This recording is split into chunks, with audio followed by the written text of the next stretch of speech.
İsrail 2 senedir ikinci oluyor ve Eurovision kelimenin tam anlamıyla ipin ucunda. Neler döndüğünün hepimiz farkındayız sanırım. Oylama sonuçlarında çok büyük şaibeler olduğu aşikar. Aslında olayları en başa sarmak lazım. Bu sene İsrail'in yarışmaya katılımından dolayı 5 ülke yarışmadan çekildi. Bu durum yarı final sistemini tehlikeye attı. EBU'nun bir çözüm yolu bulması gerekiyordu. Önceki senelerde yarışmadan çeşitli sebeplerle, çoğunlukla maddi yetersizliklerden dolayı ayrılan ülkelere yarışmaya geri dönmeleri için teklifler götürdü. EBU sponsorlarımız sizi fonlayacak dedi. Morocco Noil, Eurovision'un ana sponsoru. Aynı zamanda bilmeyenler için Morocco Noil bir İsrail markası. İddialara göre bu teklifi kabul eden Bulgaristan, Romanya ve Moldova yarışmaya geri döndü. Yani İsrail'in fonladığı konuşulan Bulgaristan 1.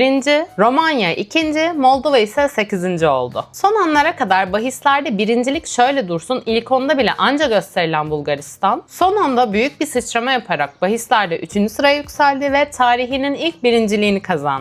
Romanya ise kendi tarihinin en iyi sonucunu alarak 3. oldu. İsrail de 2. oldu zaten. Yani öyle bir ilk 3. Buradan Bulgaristan ve İsrail arasında bir ilişki çıkartmaya çalışmıyorum. Ancak yaşanan olayları iyi okumak lazım. Şarkılar ilk açıklanmaya başladığından itibaren Finlandiya tartışmasız olarak 1. gösteriliyordu. 99 senesinden beri canlı enstrüman çalmanın yasak olduğu yarışmada Linda özel izin alarak kemanını canlı çaldı. Öyle iddialı ve özgüvenli bir temsil yani. Ancak oylama sonuçları hiç beklenen gibi olmadı. Linda ve Pete'nin yarışmadan aylar önce yaptıkları bir açıklama vardı, hatırlar mısınız? Özetle İsrail'in yarışmada olmasını istemiyorlardı. Yani Finlandiya'nın bu konudaki tutumu belli diyebiliriz. Eğer yarışmayı Finlandiya kazansaydı önümüzdeki sene İsrail'in işi gerçekten çok zor olacaktı. Finlandiya'nın İsrail'i yarışmadan attırma gibi bir gücü olmayacaktı elbette ama kendilerince İsrail'in işini zorlaştıracaklardı. Belki ülkeye girişlerinde, belki kulislerde. Bu pencereden baktığımızda İsrail'in fonladığı iddia edilen bir ülkenin kazanması İsrail'in işine geliyordu. Finlandiya'ya kıyasla Bulgaristan'da çok daha rahat edecekleri belli bir şeydi.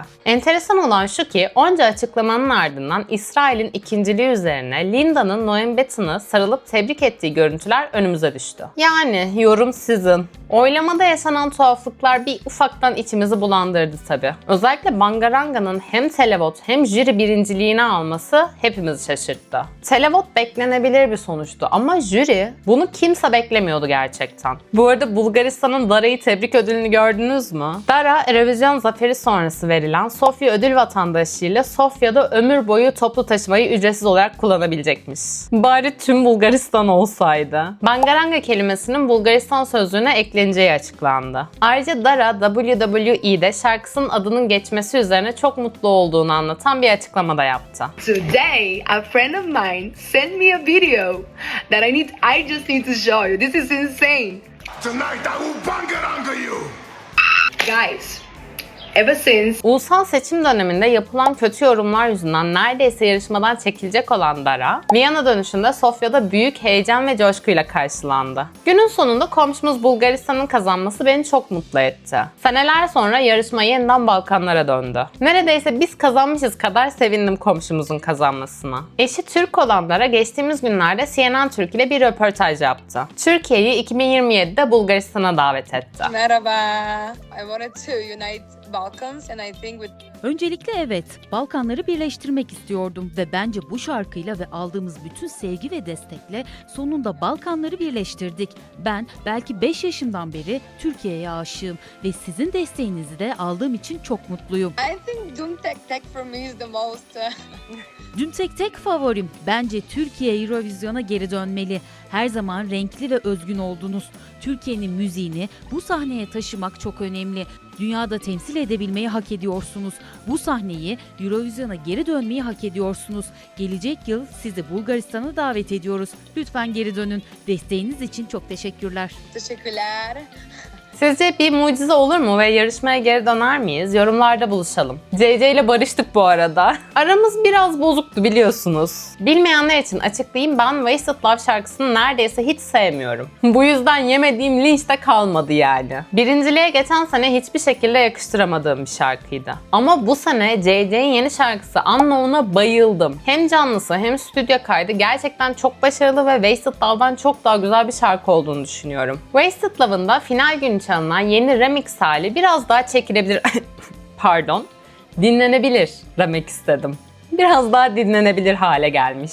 Eurovision haftası boyunca Viyana'da hava inanılmaz kötüydü. Sürekli ya yağmur ya da dondurucu soğuk rüzgar vardı. Final günü de yağmur vardı maalesef. Hem ıslanmayalım hem de erkenden gidelim, önlerde olalım diye kapı açılış saatinde gittik. Fakat bilin bakalım ne oldu? Kapıda kaldık. Sebebini hala bilmediğimiz bir şekilde kapıları 1,5 saat geç açtılar. Tabii biz bu esnada yağmur altında sırada ve ayakta bekliyorduk. Arkadaşlar ben boşuna hasta olmadım yani. Bekleme süresi arttıkça protestolar başladı. Bağıranlar, alkışlayanlar ki bence çok haklıydılar. Neyse Allah razı olsun, Avusturya Devlet kanalı ORF market poşeti tadında yağmurluklar dağıttı hepimize. Hem çok kaotik hem de çok komik bir andı. Yani şu halimize bir bakar mısınız? Anlat, niye bin poşeti giydin?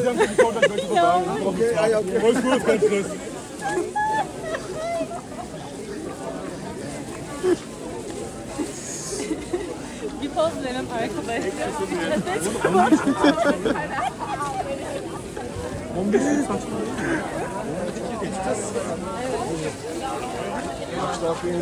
Kaç dakikadır bekliyoruz? 25 dakikadır olduğumuz yerde. Yağmur 40 dakikadır altında da asla sırada. hareket etmiyoruz.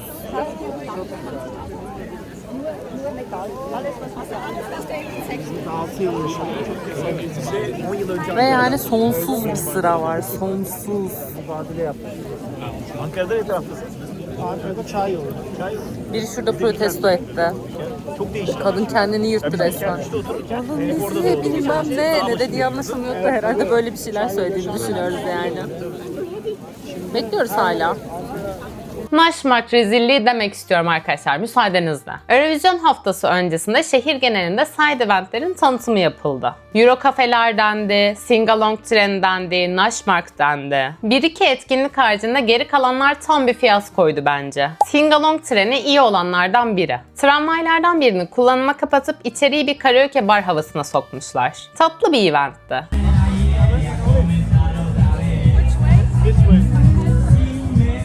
Burada şu an dünyanın en iyi müziğini dinliyoruz. Burada bir tane yine bir Eurovision etkinliği, side eventlerden biri Singalong treni. Tren burada sabit duruyor sanırım. Ve insanlar karaoke yapıyor. Diyoruz ki bu ses nereden geliyor falan. Ya yaklaşıp bakalım. Yeah, yes. Hear it in the sky. Bitte? Zwei Mik. Yeah, los geht's. Let's start. Can you stay, stay with me into the night? Stay, I need your clothes. You can go back.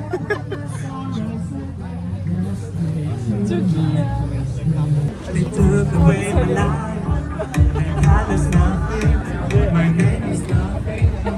İçeride bir içecek standı vardı. İnsanlar Eurovision şarkılarıyla karaoke yapıyorlardı. Euro Cafe denilen event öncelikle bir event bile değildi. Hali hazırda işleyen kafelerin camlarına ülke bayrakları ve Eurovision çıkartmaları yapıştırmışlar. Bu kadar. İçeride kafe olduğu akışıyla devam ediyordu. Bunu bir event olarak tanıttıkları için örneğin diyelim ki siz Finlandiya'nın Euro kafesini görmeye şehrin diğer ucuna kadar gidiyorsunuz. Karşılaşacağınız şey Finlandiya bayrağı asılmış sıradan bir kafe. Bunlar da hadi en azından bayrak asmışlar cama. Naşmark son zamanlardaki en büyük hayal kırıklığım olabilir. İkinci yarı final vlogumun başında da görebilirsiniz. Gerçekten tam bir hayal kırıklığıydı. Naşmark'tı katılımcı olan 35 ülkenin yemeklerinin olduğu renkli bir panayır alanı olarak tanıttılar. İtalya'dan pizza, Belçika'dan çikolata, Fransa'dan şarap standı falan gibi şeyler görmeyi bekliyordum. Bizi karşılayan tek şey bu senenin tuhaf burunlu maskotunun kartondan bir maketi oldu. Bu kadar maalesef. Koca alanda Eurovision'a dair başka hiçbir şey yoktu. Türkiye'nin her şehrinde görebileceğiniz baharatçı dükkanlarının olduğu bir sokak gibiydi. Hem Eurovision etkinliklerine katılmaya hem de Viyana'yı gezmeye çalıştığımız bu kısıtlı zamanda etkinliklerin bu kadar özensiz olması gerçekten çok üzücüydü.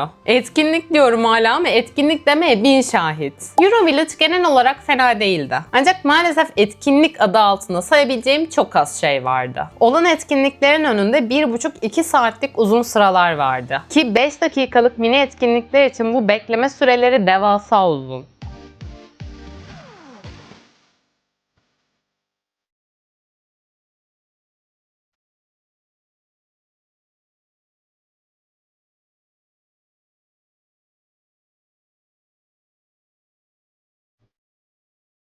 Bolca yemek standı vardı, bir ufak merch standı vardı, o kadar. Merch demişken sizlere oradan bazı merch eşyaları getirdim. Instagram hesabımdaki son postu inceleyerek bu hediyelerden birini nasıl kazanacağınızı öğrenebilirsiniz. Euro Club ortamı çok keyifliydi. Ülkemiz artık Eurovision'a katılmadığı için Eurovision biraz niş bir konu gibi kaldı biliyorsunuz. Bu konuda sohbet edecek insan bile bulmak zor olabiliyor bazen. O yüzden Euro Club bana çok iyi geldi. Koskocaman bir mekanda yüzlerce kişiyle Eurovision şarkılarına eşlik etmek, beraber dans etmek inanılmaz keyifliydi.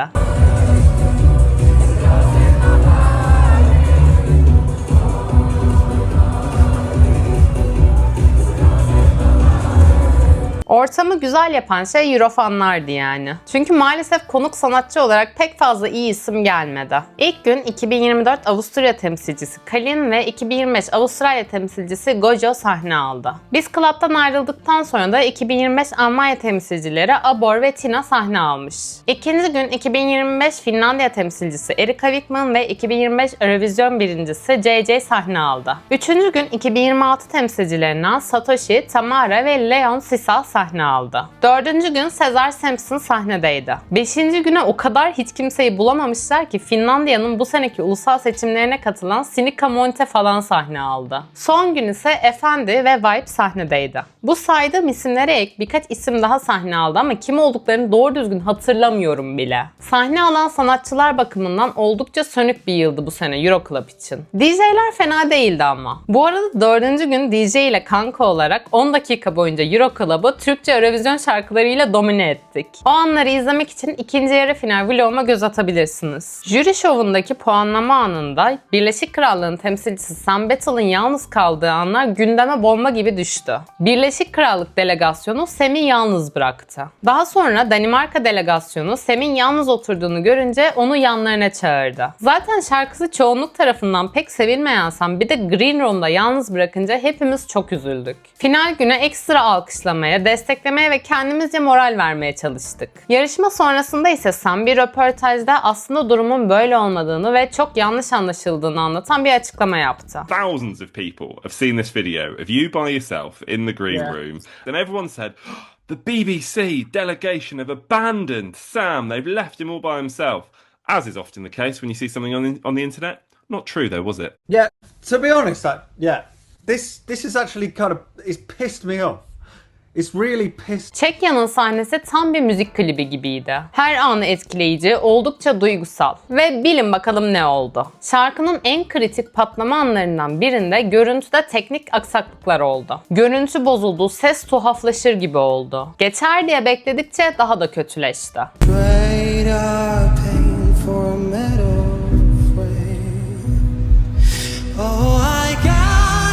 O anlarda Euro Club'taydık ve gerçekten oradaki yüzlerce insan isyan etti. Bu problemin bizim izlediğimiz yerden kaynaklandığını sanmıştım başlarda. Ama meğer sorun çekimin yapıldığı kameradaymış. Daha da kötü yani. Sonrasında Çekya'ya şov tekrarı imkanı verilmedi. Bildiğim kadarıyla Çekya'da böyle bir şey talep etmedi zaten. Ancak kesinlikle şarkının o andaki büyüsü bozuldu bence. İzleyen herkesin dikkati dağıldı. Bunca seyircili ve seyircisiz provalara rağmen nasıl hala böyle acemice aksaklıklar yaşanabiliyor bunu da anlayamıyorum. İnsanın aklına komplo teorileri geliyor ister istemez. Malta'nın final sahnesi postkart esnasında sahne hazırlığını tamamlayamadı. Hazırlık tamamlanamadığı için yayın aksadı ve şarkı başlaması gerekirken yayına bir süreliğine seyircilerin görüntüleri verildi. Bu da yine enteresan bir durumdu bence. Onlarca kez her şeyin dakik olması için alınan provaların ardından nasıl böyle bir şey yaşanabiliyor? Enteresan. İsveç ise Eurovision tarihinin en kötü puanlarından birini aldı. 1992 yılında 22.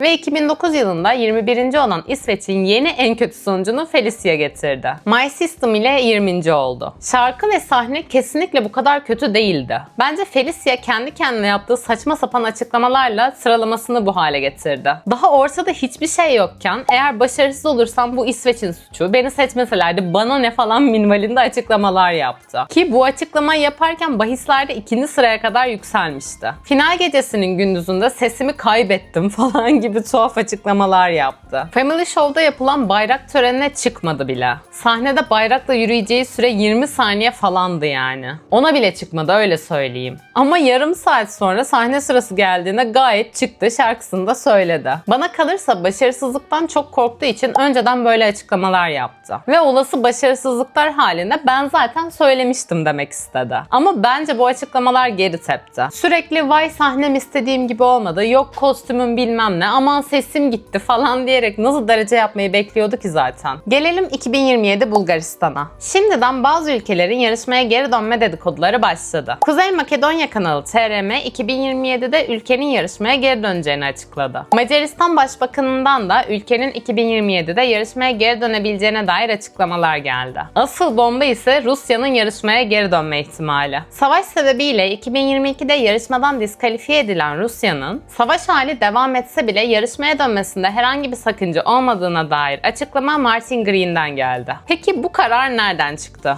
Fanların çoğunluğunun isteği ve iddiası, madem Rusya gitti, İsrail de gitsin. Madem İsrail kalıyor, Rusya da dönsün yönündeydi. İsrail'i yarışmadan uzaklaştırmak istemeyen EBU'nun çözümü ise Rusya'ya geri dön çağrısı yapmakta oldu. Yani arkadaşlar hangi konuyu kazısak altından İsrail çıkıyor gördüğünüz gibi. EBU'nun önümüzdeki aylarda üyelik statüsüyle ilgili bir oylama yapacağı konuşuluyor. Oylamadan olumlu sonuç çıkarsa Kosova ve Kanada gibi ülkelerin Eurovision katılımının önü açılacak. Slovakya ise bu sene Viyana'ya delegasyon gönderdiğini ancak maddi yetersizliklerden dolayı yarışmaya katılamadığını açıkladı. 2027'de sponsor bulabilirlerse yarışmaya döneceklerini söylediler. Belçika kanalı VTR seneye yarışmaya katılım ihtimallerinin düşük olduğunu açıkladı. Gerçi geçen sene de benzer açıklamalar yapıp son anda yarışmaya dahil olmuşlardı. Bakalım bu sene ne yapacaklar? Eurovision 2026 bu sene büyük ölçüde izleyici kaybetti. Norveç'te 2007'den beri ve İsveç'te 2010'dan beri en düşük izlenmeler kaydedildi. Eurovision bitti, boşluğa düştüm diyenler için bu sene sırada neler var bir de ona bakalım. 6 Haziran'da 11 ülkenin katılımıyla Ermenistan'da gerçekleşecek Eurovision Young Musicians, 24 Ekim'de Malta'da gerçekleşecek Junior Eurovision ve özellikle 14 Kasım'da 10 ülkenin katılımıyla Bangkok'ta ilk kez gerçekleşecek Eurovision Asya beni çok heyecanlandırıyor. Finallerin üzerinden neredeyse 3 hafta geçmişken total dinlenmelere de şöyle bir göz atalım istiyorum. YouTube'daki dinlenme ve izlenmelere göre birinci sırada Bangaranga'nın Grand Final performansı var. İkinci sırada yarı final performansı. Üçüncü sırada inanır mısınız Jalla var. Ama official music video, yani canlı performans olsa şaşırırdım bu arada bayağı. Dördüncü sırada Bangaranga'nın ulusal final performansı ve beşinci sırada yine Bangaranga'nın official music video. Yani ilk 5'te zaten Bangaranga'nın olabilecek tüm videolarının olması bence çok normal. 6. sırada bu senenin ikincisi İsrail Michel official music video. 7. sırada benim canım kalp kırıklığım yani Licky Nathan'ın official music videosu var. 8. sırada Ferto yarı final performansı ve ya enteresan bu arada yarı final performansının olması, niye final değil neyse. 9. sırada da müzik videosu var yine Ferto'nun. 10. sırada ise Michel'in Grand Final performansı var. Spotify'a bakalım bir de. 1. sırada yine bir önceki baktığımızdaki gibi şaşırmadım. Person Presi İtalya'dan Salda Vinci. 2. sırada Bangaranga var Bulgaristan'dan. 3. sırada Felicia My System. Yani ne kadar 20. olsa da burada bayağı yüksek bir sıralamada. 4. sırada Linda ve Pete'den Licken Hayton. 5. sırada Forvigariam Danimarka'dan. Naughty Version'mış bir de. 6. sırada Michel Noam Betton'dan. 7. sırada Jalla Kıbrıs. 8. sırada Ferto Yunanistan. 9. sırada Romanya. Çok mu mesela 3.'ümüz daha yeni geldi. YouTube'da asla yoktu. Hep Ferto falan dolanıyordu yani. Enteresan. Bunlar enteresan. Konuştuk bunlara. Neyse girmeyeceğim yeniden. 10. sırada ise ben bu şarkıyı çok seviyorum. Sarah Engles'tan Fire. Bir de totale bakalım. YouTube ve Spotify dinlenmelerinin toplamında Bangaranga 73 milyon kez dinlenmiş ve izlenmiş. Person Presi 44 milyon kez izlenmiş ve dinlenmiş. 3. sırada My System var Felicia ile 30 milyon. Hemen altında çok yakın 29 milyon ile Licken Hayton, Linda ve Pete'den. 5. sırada 26 milyon ile Ferto. 6. sırada Michel. 7'de Jalla var 23 milyon ile. 8. sırada Çok Mi, 3.'ümüz geldi. 20 milyon ile. 9. sırada Forvigariam ve 10. sırada satın aldıkları reklamlarla beraber Bella.